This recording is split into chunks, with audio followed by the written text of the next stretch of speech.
Greetings and welcome back to the Casual Wargamer. Several months ago I did a video talking about Battleline units. But tonight I just watched over on Hyperspace Hobbies. They've just done a little bit of a video about Battleline and where it's going with regards to things like the Pariah Nexus. And the new Battleline requirements are going to start appearing in that deck. The ones we know of and the ones that we don't. And it started making me think, how is... Originally I was like, is anyone even going to bother with Battleline in 10th edition? And it sort of made me think, where is it going to go now?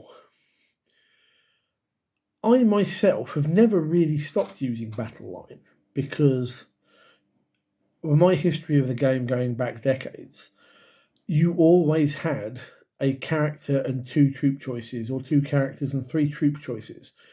That was your core requirement.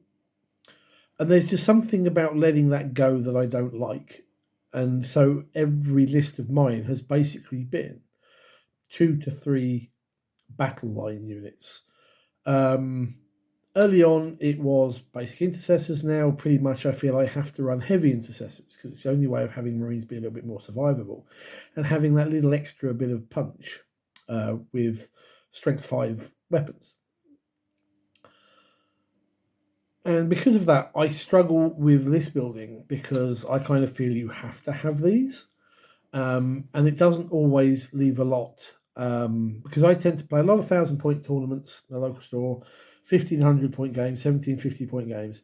And even when I'm playing 2,000 points, I struggle to go, well, what else can I fit in this list?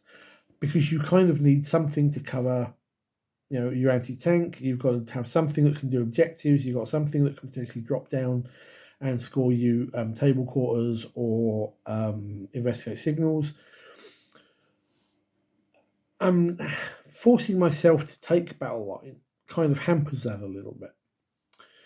There's a lot of stuff in, especially the Space Marine Codex, and all the other codices are slowly building up the cool stuff that your armies can take. But how is forcing people...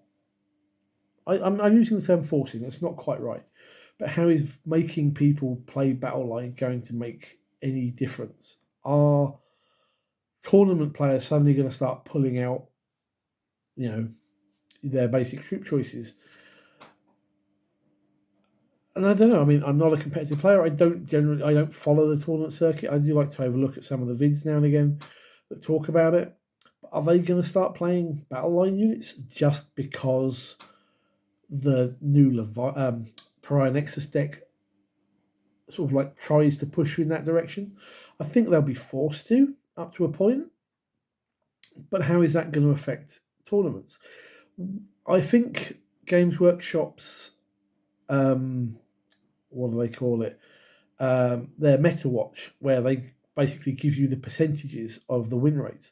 I think that's all going to go out the window if people are forced to start playing Battleline units. I think those percentages are going to shift because I think a lot of the time it isn't the Battleline units that are winning people games. It's everything else. It's obviously player skill and and knowing how to play your army and what each unit's role is and what it's going to do certainly helps. But I do think those percentages are going to change, which suddenly has the knock-on effect of, is that going to start changing the points of units? They're going to have to, I think, seriously, when they do these points adjustments, they're going to have to seriously consider how making the rest of us, play Battleline units is going to affect that. So it's going to affect the game. Now, I'd say, for me, I like taking them because it was always a part of 40k for years, going back all the way. I can't remember whether second did it, but certainly third had the old flow chart, force organisation chart, FOC, that requires you to take them. And as I said, it doesn't feel right not to. but certain armies, certain detachments, I think will struggle without with having to take them. Um, I mean, as I say, I don't follow the tournament circuits. I don't really care about that sort of thing. But it strikes me that something like the Tyranid, what's it called? Crusher Stampede. Thank you. My brain's not working after a long day at work. The Crusher Stampede may not be the greatest for tournament play, but I know people like it, and people don't seem to want to play that with sort of like Battleline units, despite the fact that I'm always saying that that's one detachment that would benefit from having 2 to 3 small chaff units. But if that detachment is suddenly forced to take Battleline units, is anyone going to bother? People play that because they like to run big monsters. Are we going to see the likes of Knights and Chaos Knights specifically running? How hard is that going to be? I mean, my friend Joel has a Chaos Knight army, and he's in our current store league. I played him not so long back, and his list is basically Knights are not my strong point. I don't remember the names.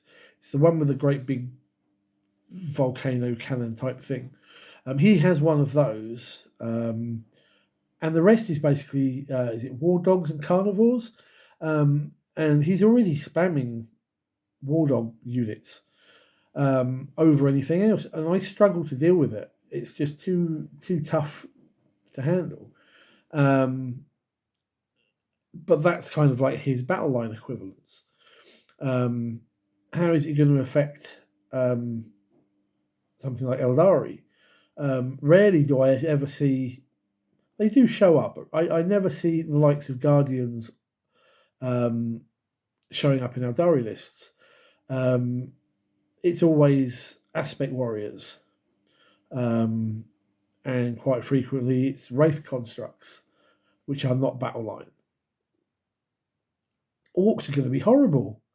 A couple of these detachments in the Orc Codex are going to be, I forget the name of it now, but you've got one that really focuses on boys, and people can just load up on that, and they're going to be laughing in this sort of environment. Good old hot chocolate. So where will Games Workshop take this? I mean, we haven't seen all the cards. They may have already shown us everything that involves battle line units, but I think you're going to see it a lot more. There's going to be more cards or new cards or errated cards to basically force you to play, I say errated, not updated, to force you to do it. So what are your thoughts? Do you play Battleline at the moment? If yay, why? If nay, why not? I'm wondering if anyone is the same as me, where they kind of, they go back long enough in the game that fielding the old FOC with at least one character and 2 to 3 troop choices is the norm. It should be considered. It should be the standard. How does your army specifically, do you think it's going to make changes to your lists? This is what I want to know. Pop your comments down below, and we'll start a discussion. I'm really interested in how this is going to affect every different codex. Because I'm sure it's going to screw some over, and others are just going to suddenly go flying up those win rates. Anyway, let me know what you think. Give me your comments down below. Give me a thumbs up. Yay! And hit that subscribe button. I think it's an interesting topic, and certainly one to consider for the game going forwards. I look forward to seeing your responses down below. Until next time, guys, take care. Good gaming.